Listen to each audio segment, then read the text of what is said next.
Hey guys, I'm Alicia Renee, and in this video I'm going to be showing you how to make chili in a slow cooker, so stay tuned.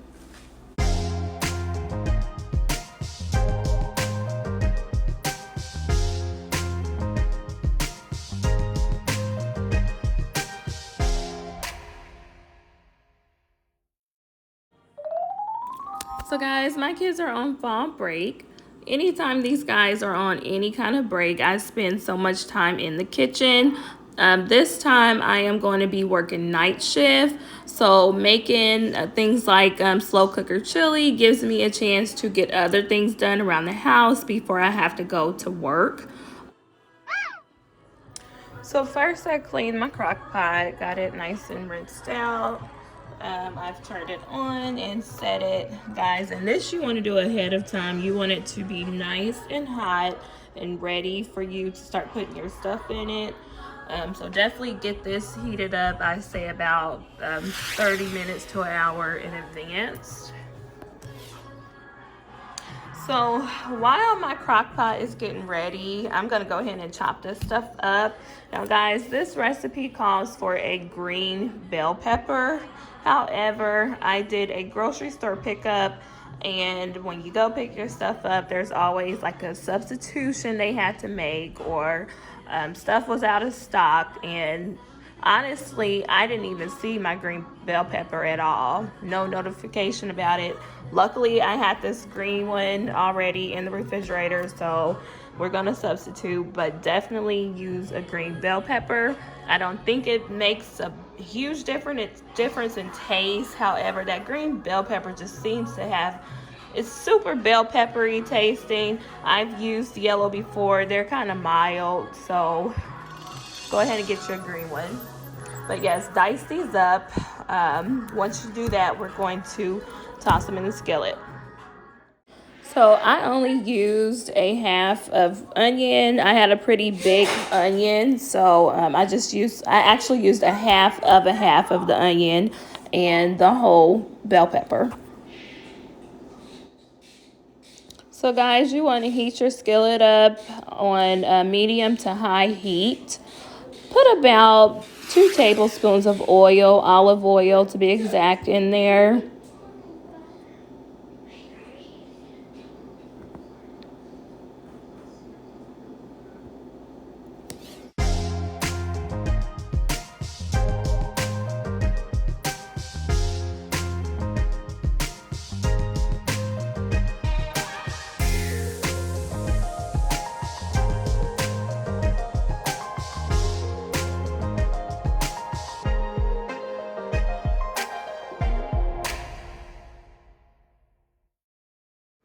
Make sure you give your olive oil about 2 to 3 minutes to heat up. This oil heats up pretty quick, and it's the olive oil that's good for sauteing and frying, so it can stand heat.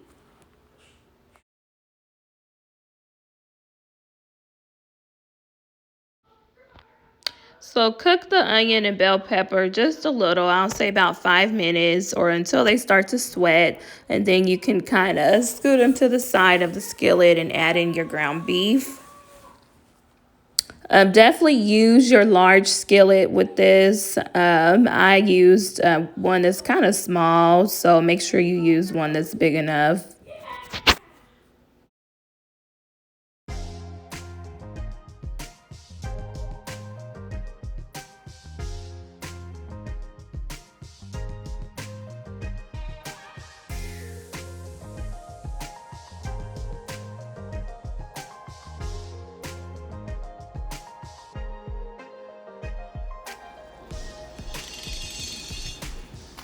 Okay guys, so once you get your ground beef broken up really good, you can go ahead and kind of incorporate the bell pepper and onion over into it.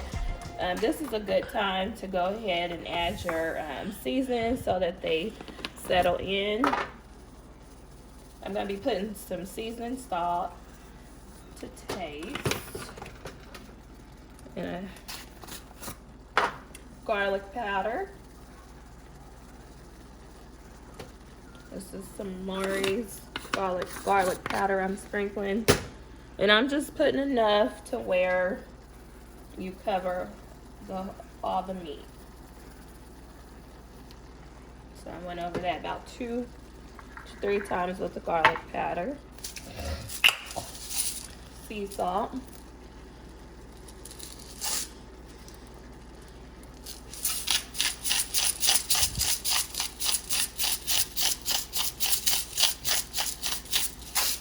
Okay.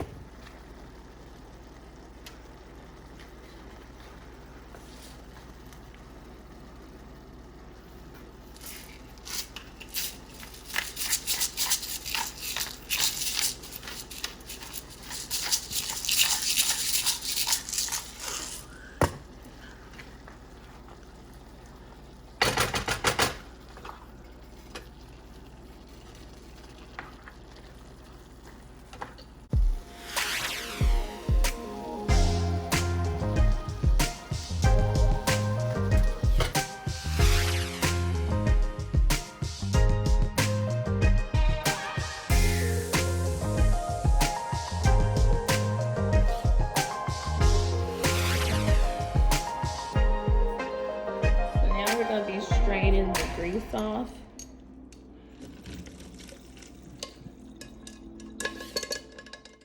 So you can use a slow cooker liner. It'll save you some cleanup time. I forgot I had them in my pantry, but this will definitely help you out.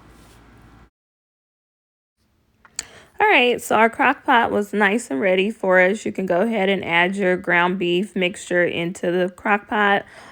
From here, we are going to be building our sauce, adding in our chili beans and all that stuff.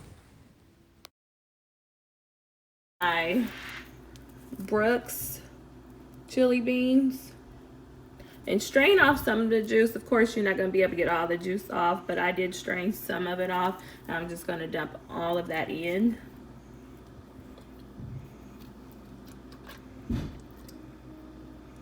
Now, my kids aren't big on beans. They don't really like beans, so I know some people use about 2 cans. Me, I'm only using 1 can, and I didn't put it all because, yeah, we don't really care for a lot of chili beans.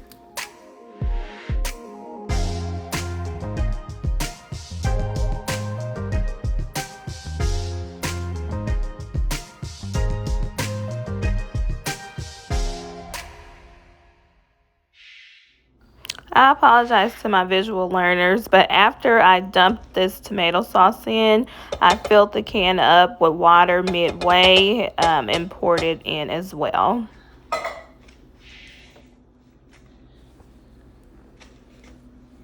Okay, so now I'm going to add my tomato paste. This can is way bigger than I ever use. I usually use the really tiny can. I'm only going to be putting about 2 tablespoons of this.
I just want to show you guys a trick, and some of you probably think this is common sense, but there's some people who don't know. To measure out these seasonings, you can take off that little top, and if you ever notice that your top has gotten you know, sometimes it'll get seasoned trapped around those little holes and you can't get anything out. These come off. You can wash them with soap and water to keep them clean.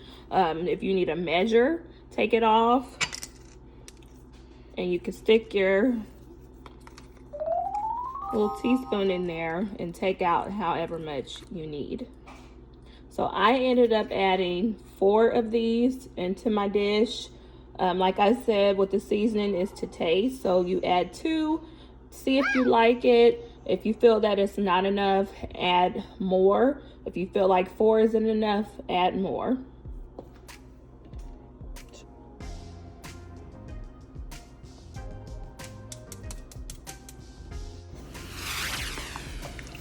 Okay, so you want to give it a good stir, get all those seasons, all those sauces and the paste and stuff that you added, get it all stirred in good. Right now, so I am going to let this all simmer and settle in before I taste it. In about 30 minutes to an hour, I'm going to come and taste it and see if I need to add anything. The thing with chili, it's different every time, because you season it to taste. So like if you want more garlic taste in it, add more of the minced garlic. And the same with the spice level, you can add more spice as much as you desire. So I was actually raised on the chili mac recipe, which, believe it or not, is the exact same recipe. All you do is boil some elbow macaroni according to the instructions on the box. Strain the water off of the elbow macaroni and just add it in.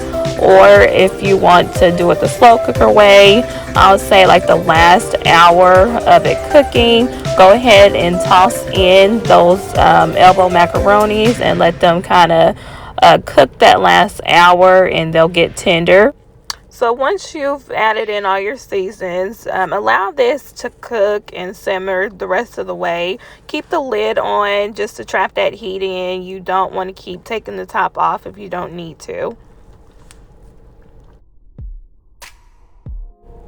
So this recipe is more of your traditional chili, I should say. I know everybody makes it so much different. So to some, it may not be as traditional. I've seen people put spaghetti noodles in chili. Me personally, I just don't like to mix the two.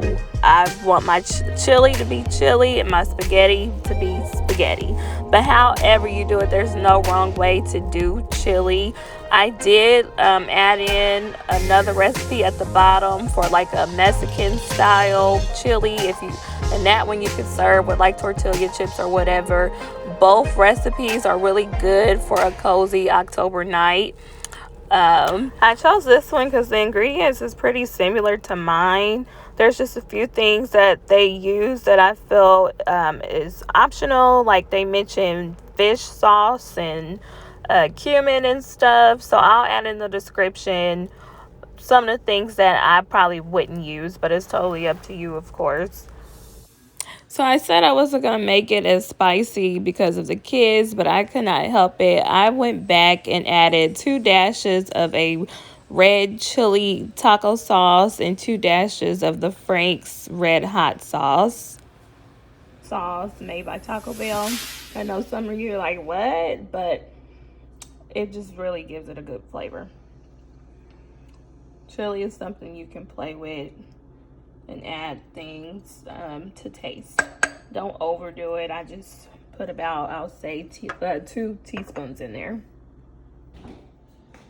So as you can see, chili is super versatile. You really can make it however you like it. You can serve it with whatever you like, crackers or cornbread. I like mine with the Townhouse crackers. They're really good. I also love it with cornbread. So, and like I showed you with the Fiesta style, some people like their chili with tortilla chips or whatever. So make it your own.